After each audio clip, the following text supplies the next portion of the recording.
ஈரானின் முக்கிய தலைவர்களில் ஒருவரும் ஆயத்துல்லா அலி காமினேயிக்கு நெருக்கமானவருமான அலி லாரிஜானி வான்வழி தாக்குதலில் கொல்லப்பட்டதாக இஸ்ரேல் அறிவித்துள்ளது. இருப்பினும் ஈரான் இதனை உறுதிப்படுத்தவில்லை. யார் இந்த அலி லாரிஜானி?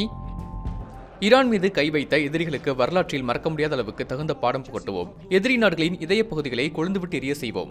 இப்படி ஆயத்துல்லா அலி காமினேயி மறைவுக்கு பிறகு ஈரானின் முகமாக அமெரிக்காவையும் இஸ்ரேலையும் கடுமையாக எதிர்த்ததில் முதன்மையாக திகழ்ந்தவர்தான் அலி லாரிஜானி. பல தசாப்தங்களாக சத்தமே இல்லாமல் ஈரானின் முக்கிய பணிகளை மேற்கொண்டு வந்த 67 வயதாகும் அலி லாரிஜானி ஈரான் போரால் உலக அரங்கில் முக்கியத்துவம் பெற்றார்.